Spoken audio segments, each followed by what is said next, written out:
My name's Jim Adshead. I'm one of the co-authors of this paper. I'm a urologist that's been through the learning curve now of open laparoscopic and robotic surgery for radical prostatectomy and robotic partial nephrectomy. I have found that this transition has improved patient outcomes substantially because of the extra dexterity that this gives us. It's not just about getting rid of large incisions that have morbidity, it's actually about doing the operation better. Robotics adds such dexterity to quite complicated procedures that we really enjoyed open surgery for in the past. And it allows us to do quite complex tasks such as suturing, removal of small renal masses in robotic partial nephrectomy with great dexterity, and therefore I feel it's about performing that surgery to a higher level.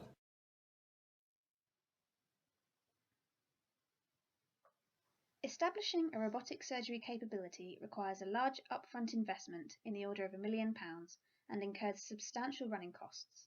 The existing evidence for economic benefit is limited, though one study suggests there is a break-even point at 150 patients treated in 1 year. There is, however, a need for longer-term economic evaluation, examining the relationship between robotic surgery and downstream healthcare utilisation.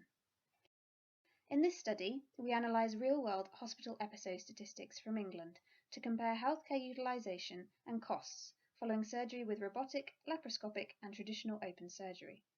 We examine the cases of radical prostatectomy and partial nephrectomy, two conditions where robotic surgery is relatively common, and review utilisation and costs at 1 and 3 years follow-up.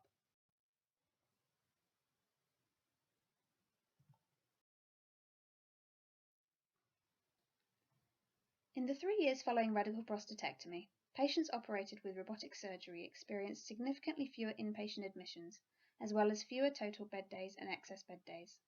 Excess bed days are days spent in hospital above and beyond the number of days reimbursed by the payer for the cause of admission, and therefore represent a cost burden on hospitals. Robotic surgery was also associated with fewer downstream outpatient appointments.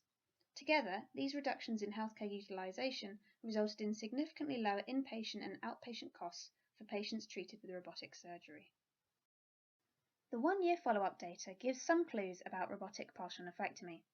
Both inpatient episodes and bed days following robotic partial nephrectomy were significantly lower than in open surgery. Consequently, inpatient costs were significantly lower in these patients, although we also observe a small but significant increase in outpatient costs following robotic surgery. Patients treated with robotic surgery incurred substantially lower total costs, but this did not achieve statistical significance. The lack of statistical significance in partial nephrectomy is likely associated with the relatively small sample size. In our cohort, 1 and 3 year follow-up data for robotic surgery was only available for 155 and 24 patients respectively. In contrast, in radical prostatectomy, where we observed significant differences in costs, data was available for almost 6,000 and 2,500 patients at 1 and 3 year follow-up.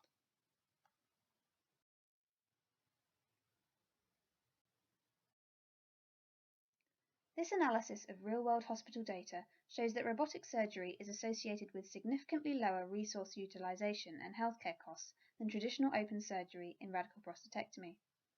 As a result of its relative infancy in NHS hospitals, we identified just 24 robotic-assisted partial nephrectomy procedures with sufficient follow-up for a 3-year analysis, and our results in this area should therefore be seen as indicative.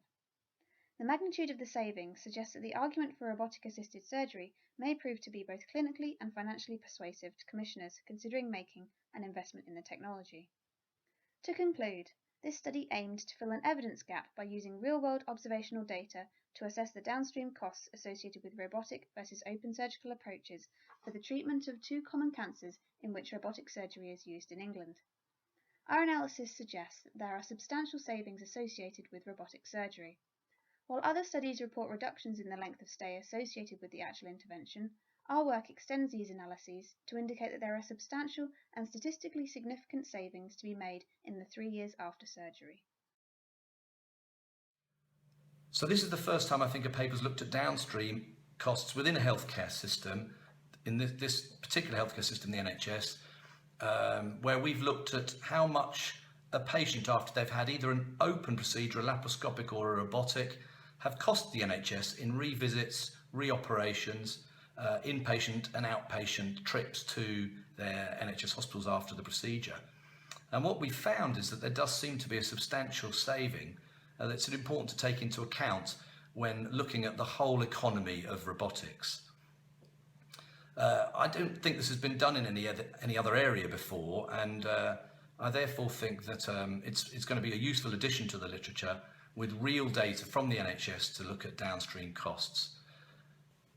I think robotics allows us to do incredibly precise surgery, such as bladder neck preservation.